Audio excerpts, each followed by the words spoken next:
Good afternoon. My name is Paul Penzo. I'm the Maricopa County Sheriff. I have County Recorder Stephen Richer here with me today. Thank you for joining me. It's too late. You can't now. If it's not on the, no, I'm teasing. Go ahead. Hey, If it's not on the desk before I start, then that's it. That's not where my it goes. building. I was gonna say that's on It's camera. a tough room. That's on camera. You're good. It's not the worst thing I'll say on camera.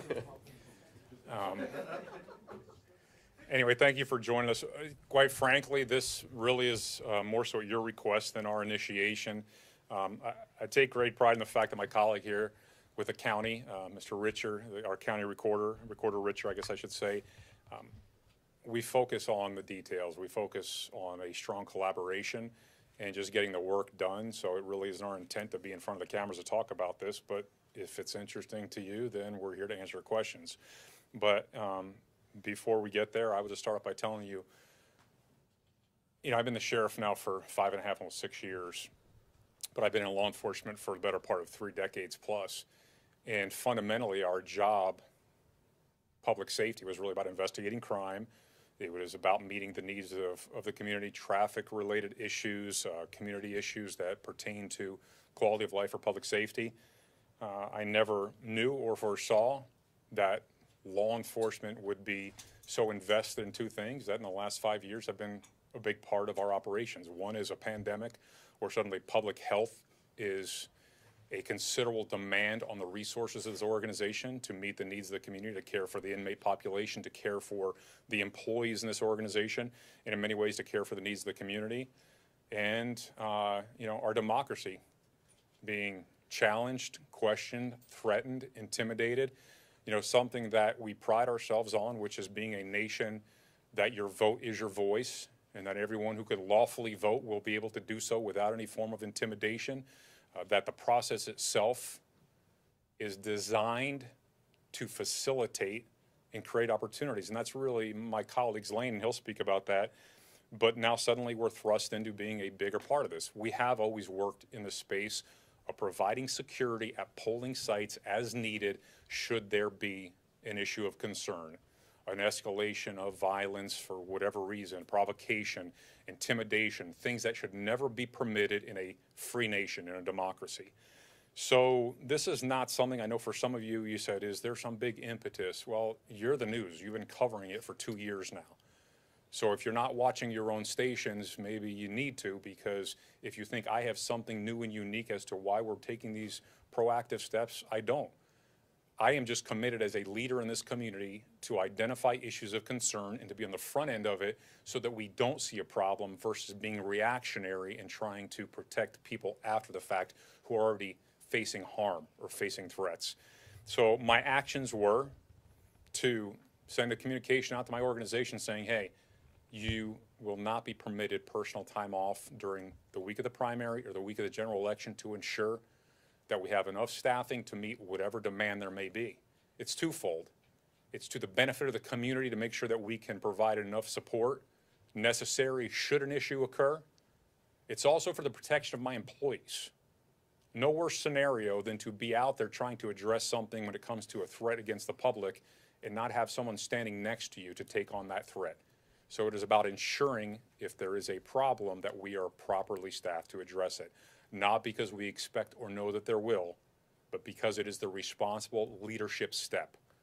The other aspect is just being comprehensive and working with the recorder's office, the county attorney's office, and any of our colleagues in other municipalities that we are versed in the laws as it relates to election issues, potential crimes thereof, and that we better understand our authority as it relates to where is our authority lie and where does it stop, and where does my colleague's authority lie in protecting elections, because they are 2 sole and separate lanes that run parallel. So we're making sure that our employees are versed in these elements and that we provide protection appropriately and investigate crimes accordingly. There will be a mix, and I'm not going to get into the weeds on it, but as in past elections, we are just being more robust in this election to ensure that there are plainclothes deputies who will be surveying areas that are polling sites to make sure that there are no issues that we believe could conflict with someone's right to vote peacefully. Should there be an escalation, we'll work with that municipality and determine if, in fact, it can be de-escalated by employees that work on behalf of the recorder, whether it is employee or volunteer. If they can manage the situation themselves and de-escalate it, that's perfect. If not, law enforcement will act when it's deemed that we need to, and that will be determined whether it is plainclothes deputy, try to keep a low profile, or if we have to call in uniformed officers or deputies to act on an issue of concern. There's a lot of folks involved in this. It is not just employees of Maricopa County, whether it's the sheriff's office, recorder's office. There are volunteers from all over our county that represent both parties, represent community, and they believe in working on behalf of their communities to ensure that elections are run thoroughly, safely, efficiently, and honestly. That's what this is all about. So I came here to speak with you, and all my colleagues speak with you also. We'll answer a few questions, but at the end of the day, there is nothing overwhelming that has provoked some decision on my behalf other than being a thoughtful leader on an issue of concern where we have seen an escalation of violence in our nation in the past election cycle, and we hear what is irresponsible vitriol from different people who can be in different forms of leadership. Some are candidates, some are elected officials, some are just political strategists or activists or whatever you want to term them to be. But words matter. And when you say things that cause people to believe that they can't trust in a system that is trustworthy, then people act emotionally, and emotions lead to bad judgment and bad behavior. My hope is that you realize we're serious about this and we're going to be zero tolerance. We're going to protect democracy and make sure that people can vote safely. And if you act accordingly, then that's wonderful. But if you act in conflict with the law, then we will respond and address it appropriately. So with that, I will turn it over to the recorder. Okay. I'll be brief because I am largely the beneficiary of Sheriff Penzone and the office's mindfulness in accomplishing the same goal that we all want to accomplish, which is safe, secure, transparent, and fair elections. Sheriff Penzone touched on democracy, and I think that if we look at the history of the world, and if we look around the world today, we should pretty easily tell that democracy is not the default setting. It doesn't just happen because we set up a form of government. It takes a lot of work. It takes a lot of work from a lot of partners, and we're lucky that we have such a fantastic partner in the Maricopa County Sheriff's Office. But in addition to that, while they're leading many of these efforts, we're also benefiting from local police departments, state departments, Tim Romer at the Arizona Department of Homeland Security, as well as our federal partners. And so really, we are trying to do this in a professional manner, in a manner that doesn't interfere with anyone's ability to cast a vote, but at the same time ensures that everyone who wants to cast a ballot and everyone who wants to participate in this election by working this election is safe, such that we can continue this democratic legacy of our wonderful country and wonderful state. And so it's my great privilege to be part of that. And I'm just again grateful for Sheriff Penzone and our other local law enforcement partners. It's your time. What can we answer for you that's within reason and not outside the scope of might undermine our efforts? Joe? Stephen, we have a major gubernatorial candidate in Kari Lake who has demonstrated she doesn't understand how elections work, and she has worse endorsed dangerous, false conspiracies about elections.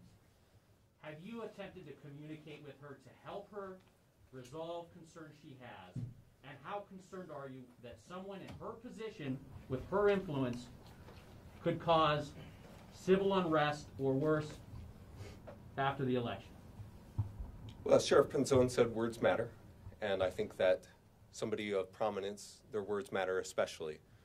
Our goal is, no matter where you were in terms of confidence in the election, 2 days ago, 6 months ago, 2 years ago, is to help you feel better about our election process. So we will work with anyone who has communicated with us, whether that's quite frankly a simple tweet or an email or a phone call to our office. We want to show you how this process works. We believe in this process. We know that this process is tested. We know that this process is the result of bipartisan Arizonans working together in groups of up to 3,000 temporary workers for this election cycle. So we have not heard from Miss Lake directly, but I have heard from her campaign. In fact, I got a lovely message just this morning because I was able to help out one of her campaign officials, one of her staff members, with questions they had about getting people to the poll. And I would encourage all candidates to, at this point, realize that we want the same thing, and that's that we want our voters, all of our voters, to feel like they can participate in this process. Do you have a message for Miss Lake today? If you want to learn, we're here, and we're going to continue to share accurate information about elections. I want to touch on something real quick, and I apologize for the question. We're trying to be as helpful as possible also, and I think this somewhat, aligns with your question, Joe. At the polling sites, there are going to be markers that say, how close you can be within that space and promote for your candidate or whatever it may be. There's going to be information readily available to make sure that you understand what the laws are so that you don't unwittingly violate the laws. Some aspects of it are just being responsible. And I'm going to refer to something that's more on a personal scale, but I remember when my early election, speaking with someone who said to me, Paul, this is going to be an ugly campaign. They're going to throw mud at you. They're going to say things that are untruthful. You're going to have to get in the mud with them if you want to win this race. And I said, I disagree. I believe that we can rise above that and represent the best values of our nation and of democracy and still see a successful outcome. And the person said to me, you're naive. That's not politics. And my response was, I disagree with you. We define what politics is. It doesn't define us. Democracy is defined. But how we behave in the political spectrum, we influence what we see politics as, and we influence what we're going to be in politics. So the question becomes, who do we want to be as a community, as a society, as a nation? Do we want to be responsible, seeking solutions and promoting safe, healthy elections, or do we want to be divisive and spew words that create emotion that then leads to acts that are potentially violent or criminal? We're all going to be responsible for actions, whether they're words or behaviors. There are laws in place specifically for those reasons. I hope that everyone in a position of leadership and power recognizes your responsibility and acts in a manner that our children, our children's children can be proud of. Let's start behaving as the nation we believe we are, as opposed to thinking that bad behavior has benefits if you're successful because of it. Let me address this. Go ahead. Recorder Richard, we can start with you. I cover the Capitol, and Kelly Townsend, Senator Kelly Townsend, so flashy, exhorted her followers to say, go down there and you watch them and you follow them. Address that situation. Just how risky is that in terms of violating someone's civil rights? There's a healthy way of being part of this process. And fortunately, many Arizonans in all three of our recognized political parties are already engaging in that. You can work. If you have misapprehensions about our elections, you can work in our elections. You can come be one of the 3,000 temporary workers. If you want to be part of a party's observation process, there are official trainings, there are official manners for you to become an observer either at one of the 211 voting locations or at our central tabulation facility. I, of course, 100% oppose anything that could be construed as deterring, intimidating somebody from lawfully casting his or her ballot. That's unlawful, and that type of behavior absolutely shouldn't be promoted. Just a follow-up, too. For people who are going to be dropping their ballots off at your office there, what can they expect to see? What can they expect to see in terms of access? So last time I was down there, it was basically almost out on the street. It was on the sidewalk. So, the ballot box. We have greatly increased the number of voting centers from 2020. We will have 211 voting centers in Maricopa County for the August primary. We'll have 230 approximately for the general election. These are all vote anywhere centers, meaning even if you live in Mesa, you can vote at one in Phoenix. And so we are really proud of the access that we've afforded. The MICTEC Tabulation Center, because we have so many cars there and so much activity going on related to the tabulation process, is not a voting location. However, there is a ballot drop box there, and you can go by that. That is under 24/7 video surveillance. It's picked up directly by bipartisan teams of 2. And like all green ballot affidavit envelopes, it has to first be scanned to make sure that that voter profile has not logged more than one ballot. and it has to be signature verified to confirm that it is in fact you. The only difference, and I'll repeat this because, well, I'll emphasize this because I believe that there has been some less than perfect information about the subject of ballot deposit boxes.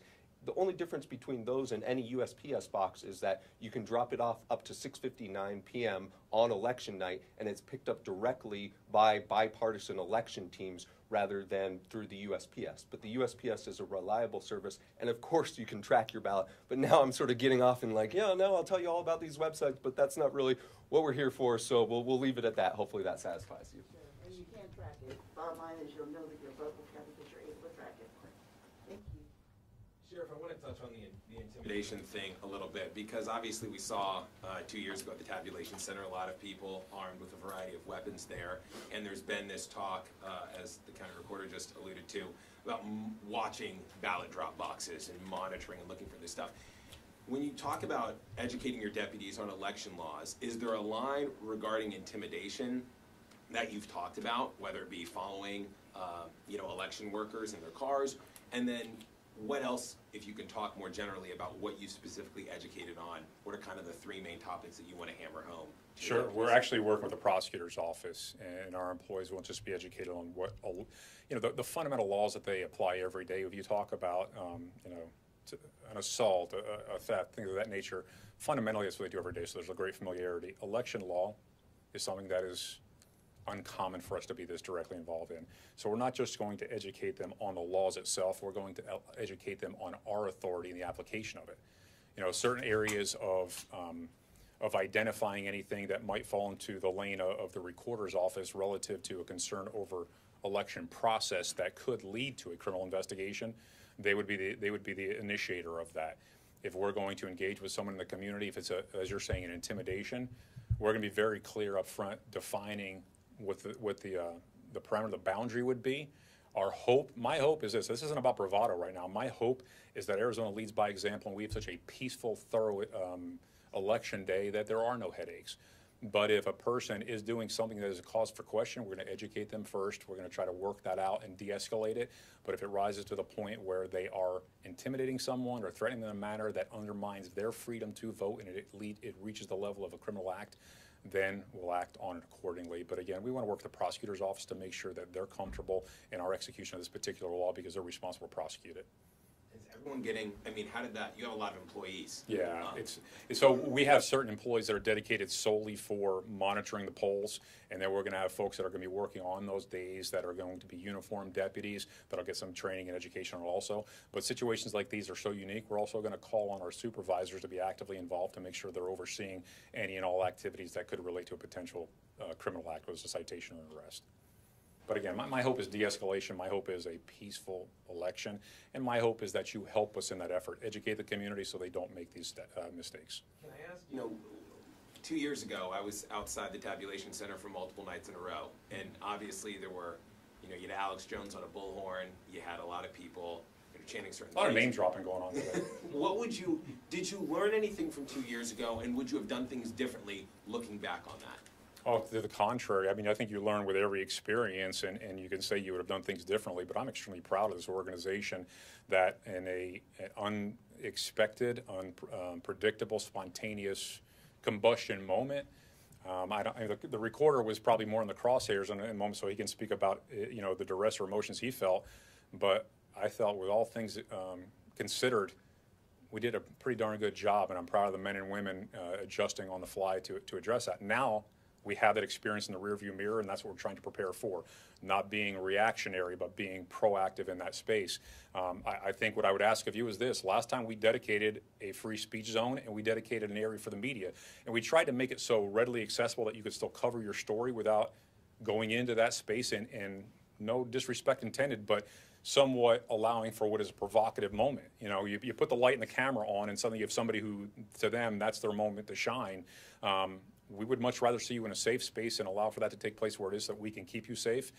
If you choose to go into that space, it's a free nation. You can do what you want to, but it makes it a lot more difficult for my deputies to go in there and extract you from an area where someone may have the right to bear arms and be in a place where they're emotionally stimulated, and suddenly they see you as conflict. They see you as somebody that they deem to be a potential challenge. I know you're chomping at the bit for another, but I'm going to go to some of your colleagues here, so it's not just me and you doing exclusive. Who else would like to ask a question? Sheriff, can you say first off how many people are going to be devoted specifically on primary and general election day? Yes, the exact number is a lot. He said, I mean, a percentage of your department, 80%? I mean, you said No, everyone's it's not, listen, we're still responsible to keep the community at large safe, but we are going to determine what resources we need first and foremost, and what are going to be supplemental resources that we want to have standing by should there be a problem. But my hope is all quiet. Obviously, it sounds like there hasn't been a specific threat on any polling location or anything like that. If one were to arise, how would you handle that at that location? Would you shut it down? No, we're not going to interfere. We're going to do the best we can to de-escalate, to remove a potential threat or danger that is criminal in nature, because we're not going to overstep our authority and violate someone's civil rights. And speaking boisterously about someone that you believe in or something that you support is protected by the First Amendment. So that in of itself is not a violation. We are going to be consummate professionals in a space that I hope is peaceful, but if it's challenging, we're going to still make sure that democracy is served and that this community is safe. And I know that's really like a canned answer, but I don't know what to tell you, because it's hypothetical. It's hard for me to go into that space and give you if circumstance A happens, we're going to respond with B. I just hope that you see two things. You see that last election, again, under duress and circumstances that were unpredictable, we performed pretty darn well. And in this election, we're going to be even more prepared, and we're taking steps that we're not going to discuss here that I think are going to be really important and effective. Take one or two more, and then we're going to wrap up. But thank you for the patience. Who hasn't asked a question yet that wants to? And then I'll let you close. I'm deferring to you. Let you close if you'd like. Your colleagues they're like, he's our guy. Sarah, just one question. Is there any coordination with other sheriffs in other counties regarding election security? I wouldn't say coordination, but there's constant communication, and there's definitely coordination with the municipalities, the local law enforcement agencies, and we have a common center that we work out of that we're going to coordinate everything when it comes to calls that are received and where they're directed to make sure that we're kind of one-stop shopping. One-stop shopping? I don't know the correct term is. Anyway, we're coordinating everything to make sure that every issue that we deal with specific to polling sites, election, things of that nature, all come to one area, and that they're dispatched and managed from that space. What are the probabilities something could happen as far as violence? And if that were to happen, are you guys going to be arresting people? What are the consequences they could face legally? Is it just going to be a warning, or it comes down to the circumstances? What is the probability? I don't know. If I could answer that for you, gosh, I think the Powerball's worth like $500 million or something today. I'd probably be rolling some numbers out. You'd still be here though, right? Yeah, of course. Our job is to manage the circumstances as they present themselves. Everybody that's in this room, everybody that is watching at home gets to make a decision on who they want to be on election day. Do they want to be someone who respects this nation and democracy and respects law enforcement, and that there's no reason for us to be engaged? Or do they want to be someone who knows what the line is and crosses that line and forces us to react to their behavior? Either way, we'll be consummate professionals and address it in that manner.